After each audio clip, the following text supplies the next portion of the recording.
want to scare anybody there. You know what I mean? Like, look at the size of that thing. Jump scares for Halloween. For Halloween. There you go. That's right. We'll go with that. Well, everybody, David Burrows here, and my friend Connor Burke joining me for Beyond the Boards. And, you know, I was just thinking, like, I had a logo for that, and I haven't used it. We should have our logo up there. Where should I find it? Right on our There faces. it is, right there. Put it right there. You can't see it, but it's there. Well, boy, this is I've been really looking forward to this game. I got to tell you, Connor, because you know the Niagara Ice Dogs.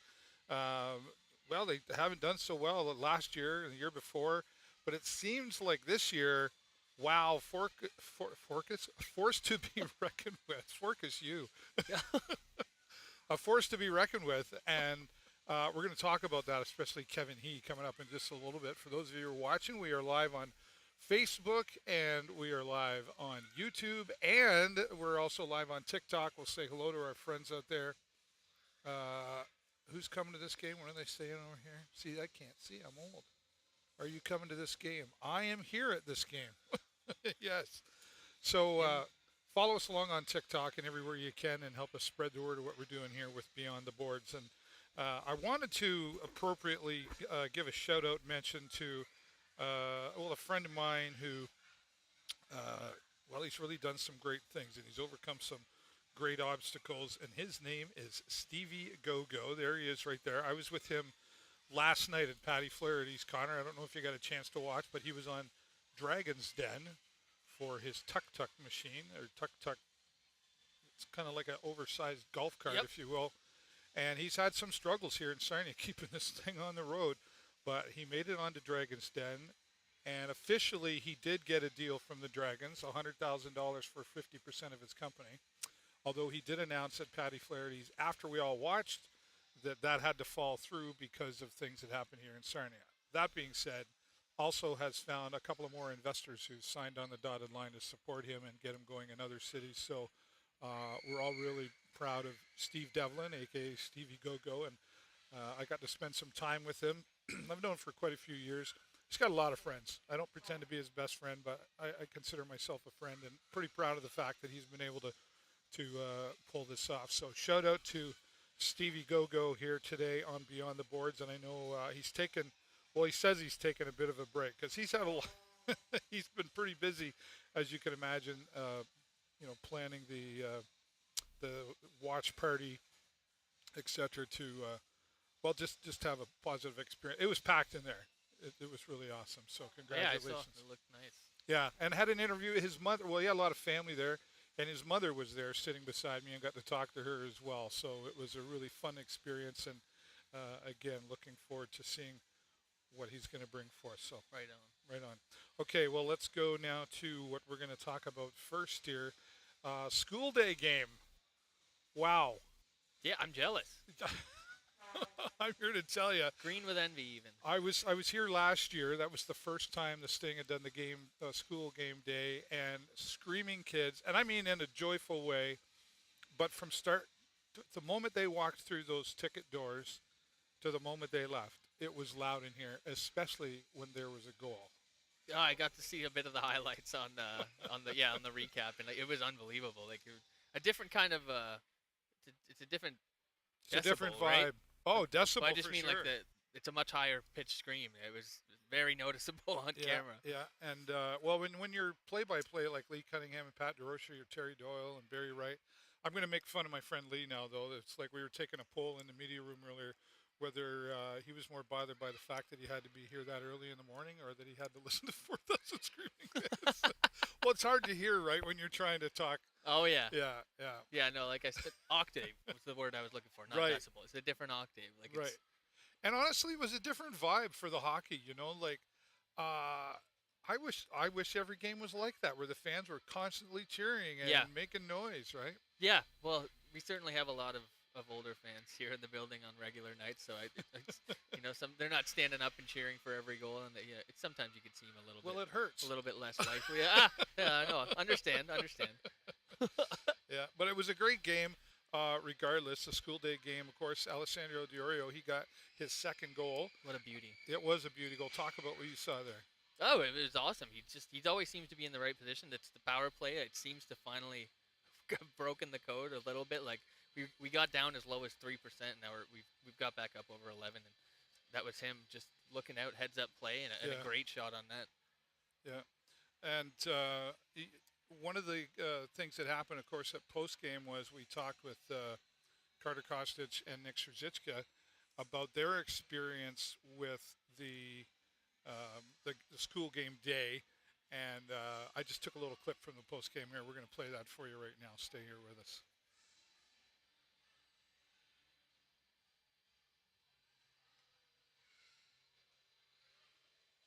All right, congrats, guys. Nick, you've seen these games before. What is it like coming to the rink this early? First off, getting ready for a game early in the morning, and then having 4,000 screaming kids all day long. Second school day game I played in my career, and it's definitely different. I actually like it playing this early in the morning. I feel like I have a little more energy rather than waiting all day to game time, the anticipation. So we kind of just get right into it, and I had a lot of energy. The atmosphere was loud. It was awesome. Carter, have you, as a kid, did you ever go to any of these games? No, I hadn't, so it was my first time experiencing this. Obviously, I wasn't here last year at the beginning of the year when they had the school game, and we didn't have that up north. But it was definitely fun to play in front of that many kids, and obviously the time isn't ideal, but you gotta make it work. Right. The time isn't ideal. See, that was funny. That's kind of the question I had about who's going to be bothered about waking up. But I'm glad that Nick had that energy because we needed it. He made 42 saves, absolutely outstanding. Yeah, and but I think Carter doesn't. I think what they were trying to say was it actually sucked that I had to get. Let's be honest, I don't like. I don't like. I thought those were early. totally different answers. Like, I don't want to wake up. And Nick was like, yeah, it was nice to get it out and get the game over with. You don't have to think about it. You're not dwelling on it all day. You wake up and you're ready.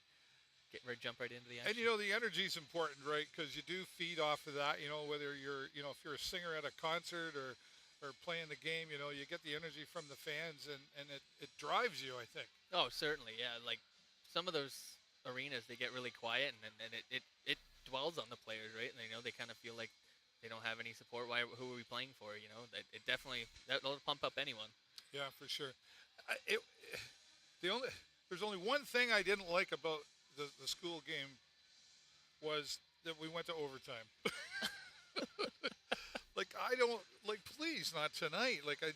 I'm sure the kids were happy about it. They get to stay out of school a little bit longer. Well, a little bit. Unfortunately, they have a time frame, and there was quite a few that had already left the building, right? So that's kind of a bummer. But and I really don't have any skin in the game here, Connor, as far as win or lose, right? But I'm watching it going, it's just the heart pumping and the fan, and then you think of the fans being like that. But imagine being the player, and they're like, really? And you could see the frustration when they were changing lines, coming back to the box, really? Are we done yet? And, it was so frustrating out there. And then, of course, Carter would do in the shootout. And that's notably the first shootout that the Sarnia Sting have won this year. Yeah, no, it's finally nice to see that happen. It was 3 losses. That's 3 lost points. You look on the bright side, it is 3 points instead of a loss. But those are points that you'll be looking for at the end of the season when you're trying to squeak into the playoffs, thinking, I wish I would have won that last shootout, or Right. It makes a difference. That one more point. I'm sure it's a weight off their shoulders too. Yeah. Well, it's funny when Nick and Carter came out to sit down for the post-game press conference, I always give a little bit of instruction how to hold the microphone kind of thing. And first thing I did was I said, "Hi guys, thanks for the dramatic finish." And they kind of chuckled right there, they were like, "No kidding, right?" Because we do that on purpose. It's all for show. But they knew, right. But they knew what I was talking about. I'm sure they're just as tired of it as the fans are for that, right? But they did a great job on the finish right there. Now I want to talk about before we get into the Niagara Ice Dogs. So I don't know where I put my phone. Somewhere. That's terrible. Where's my phone? Is it up there? Anyway, I wanted to talk about the fights that happened. School day fights. There was 5, sort of. Do you know much about what I'm going to talk about here, about these fights and the fine that the Sting got? Fine, yes, the $1,000 fine. Yeah, so it is not a $1,000 fine. It is now a $500 fine. Okay. Because there was some calls that were considered that's not a fight, and that was an instigating rather than. So it's now posted on the OHL site. In fact, I was talking to Dylan Sika prior to starting our broadcast here, and he said there was a lot of back and forth on like what's going on, why is this 1,000, why is it that wasn't, and they went through video footage, and that's the process of it all. For those that maybe don't understand, there's a process of going back, looking at things, and rules about so many fights within so many games, and they had surpassed that. So that is now a $500 fine instead of 1,000. What is your? Did you watch any of that replay at all? Yeah, I saw a bit of it. It's it's one of those things where it's kind of hard to comment on, right? Like it's between the referees in the OHL. It's something that they really have no say in. It's not in my favor. Right. Yep, it just sucks. I guess. Yeah, I'll stop there. That'll Chicken. It was taken back, I guess, is what and I think there were some errors made there. I'll say it. I think there were some errors made there by the referees, and I think they had conversations, and the OHL had conversations, and obviously we're talking to Dylan Sika, and they made the decision to take it back to a $500 fine. So the whole story is on the OHL website, or you can go to sarniasting.com to find it there now. But it was just posted like 30 minutes ago, because I was like, I heard it on the radio, and I was like, what? Because it wasn't. There was instigating on us and instigating on them, and then there were two game misconducts, and like it was confusing to watch. But at the same time, I was like, it didn't make sense to me. So Yeah. then when I heard things earlier today that's been changed.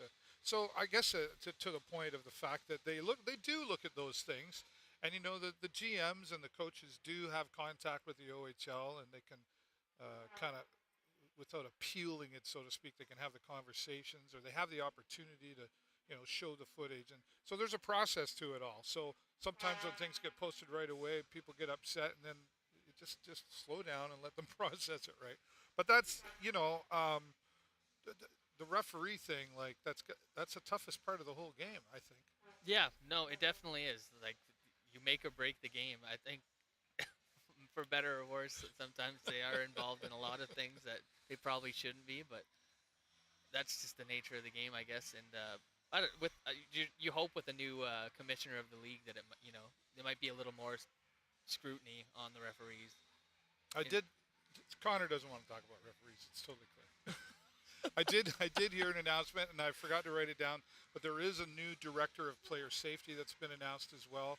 So, that's always interesting to watch, because, different personalities approach things differently. So did you know about that?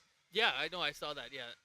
Yeah. Like, again, you kind of hope for the best, but, a new person could be a totally different look on it. It could be even worse now. Or for better. We'll hope for the better. But yeah, that's a big position to be filled. For sure.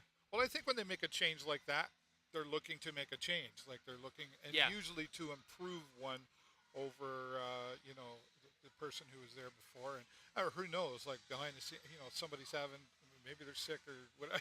Like there's a lot of reasons that could be going into that. But I think typically that kind of a change comes from the OHL looking to improve things. I think, and safety is a number one factor in all this. I know it's hockey. I know there's bumping and fighting, but they want to make it as safe as possible as far as the sport will allow.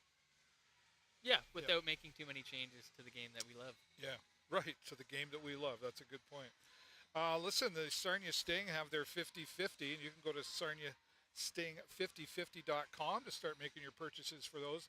And that money all goes into the Sting Assist program, which gives back hundreds of thousands of dollars into the community, so you can give your support here as well. And also, whether you're following along on wherever, you follow us on YouTube and TikTok, and give us your gifts there. TikTok, I'm not ignoring you. I'm going to come to you soon there. We're going to check out all your comments. It's hard to manipulate everything here. Yeah, I need to hire a producer. This is a new perspective here, right? Yeah. What's Matt doing? We're going to teach him to be our producer. Right? But if you want to support on YouTube, of course, you can do the super chat. TikTok, you can send some flowers. We've changed up. We were getting a beer and a hot dog for Connor. We hit that goal. And now what I'm going to do, TikTok, is anything between now and the end of November, I'm going to take the monies that you donate, and I'm going to buy coffee gift cards and give them to strangers in our community here and pay it forward. So you're not just supporting us here and helping us grow, you're helping a perfect stranger in our community. So Right on. we thought that'd be cool. And you on Facebook, if you want to send some stars to help support the broadcast, we appreciate all of that too. Okay, let's go on to next. Where's my next? We're going to talk about Kevin He from Niagara. And, well, I think we're just going to talk about Niagara in general because they've honestly got a lot going on for them. But, let's take a look at Kevin He there. First, you can see, like, this guy's on fire with, what's that, 11 goals right now.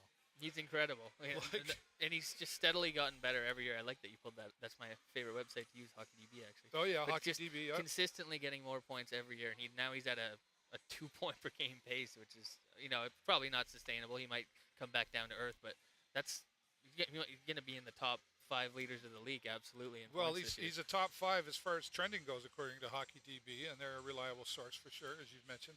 I like seeing the goals, but when I can see the goals and the assists fairly close, like you don't usually get them that you wouldn't get 11 to 11 typically, but if you get like 11 goals and 5 or 6 assists, that's half of those. Like that's still very powerful, right? Yeah, no. He's a consistent player in both ends of the ice. Obviously, he's showing here? 11 and 9 assists. Like he can make the pass, but he can also shoot. He's got a rocket. Yeah, he's dangerous. Yeah, he's great. He's drafted to the Winnipeg Jets, the highest drafted Chinese-born player in the NHL, actually, from Beijing, which is actually that's unbelievable. We've seen a few other players coming from that area too, but he's the one that's standing out the most for sure. Mm-hmm. And recently named captain. That's right. Of the Niagara Ice Dogs. Yeah. So he's getting a lot of accreditation there from his team, not just from his team, but from the OHL as well, right? And the NHL. And in the NHL, right? So everybody's eyes on this guy. Definitely, the Stinger definitely looking at this guy tonight. Oh, certainly. I would absolutely guarantee that Letang is probably the first thing he mentioned is to don't let this guy take the puck and do what he can with it. You gotta, when he's on the ice, as soon as he comes off the bench, you got to know when he's out there because he gets behind you, then it's game over, really. Now, that being said, when you're that good of a player, Connor, you know that the eyes are on you. You know they've been watching whatever video they can on you. Can you almost keep an eye on a guy like that too much? Like, you know what I mean? Like, can you go, okay, hold him back. But he's expecting that you will, so then the other players are, like, there's a lot of mind, going on. No, most definitely. And if he's getting double-teamed out there, then he knows, like you showed, he's got 9 assists. He knows doesn't have to shoot every time. If there's there's 2 players on him, now there's an open ice dog, and he's going to make the pass if he has to. Yeah. He's going to have a lot of choices to make coming up in the future if he keeps going this way. He most certainly will. Yeah. And that's, how old is he? 18, right? Just a young kid. Yeah, he's an 06. Right. So, he's got a lot of choices to be making. In his 3rd season already. That's crazy, right? To see those kind of stats on a player like that. Let's bring up the matching. I'm a little slow in here. More credit to him for maintaining that pace as well, just because, like you said earlier, this team has been, for lack of a better word, the laughing stock of the league. Well, like they sucked. Almost the last half decade. They've been actually awful, really. But, that takes that time. Like, you can look at the Sarnia Sting, too, like coming out of this would be our 2nd year of rebuild, if you will. Mm-hmm. Come next year. And then I'm going to call it right now. I think 2027 is the big year for 2027. All right, 27. I'm pretty sure. I'll go earlier. I mean, I'll take it sooner, but I just think that there's a plan. I don't know, and I don't have any more knowledge than anybody else. It's just the feelings I got. But if you go and you look at the comparison chart here, you'll see. Well, Edwards or Beckham Edwards should be flattered, quite honestly. Oh, absolutely. As they compare him, but. But I don't know. It's not really that close if you look at it. Like Kevin He with 11 goals, 9 assists, and then Edwards with 6 goals and 5 assists. There's a huge difference going on there. There is, but you got to remember that this is his 3rd season in the league, and now Beckham it's a first year player, and he's putting up those kind of numbers. It's almost more impressive. Zach, but then I just look at these numbers and I notice the spread gets a lot larger. Yeah, there's some disparity in the points for sure. The Ice Dogs have had a couple blowouts. like I said, the laughing stock for the past couple years, and all of a sudden the levee is broken. Now they're 8-2, Yeah. and you don't want to. Sometimes you can't buy in right away. Maybe they'll come back down to earth. Maybe they won't. But maybe, like you said, maybe this is for real. Maybe it's not. But we'll keep. You got to keep an eye on them tonight for sure, because they don't have any signs of slowing down right now. Right. Well, this again, back to the Sarnia Sting. They got to be looking at the stats. Got to be looking at the other players, watching the videos, and figuring out how do we get around these guys.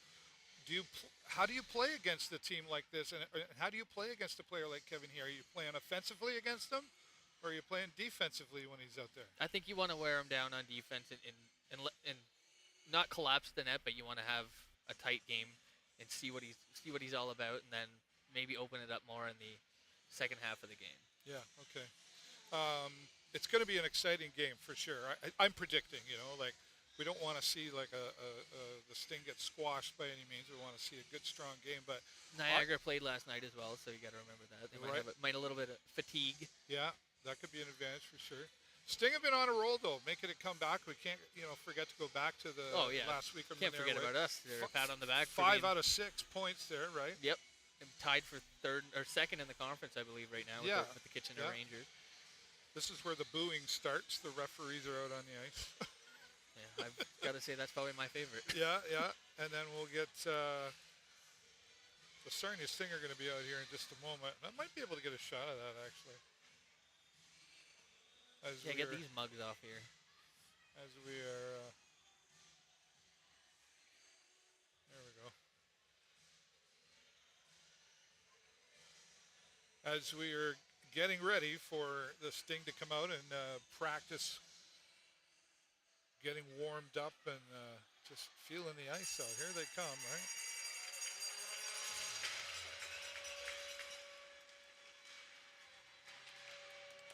Yeah.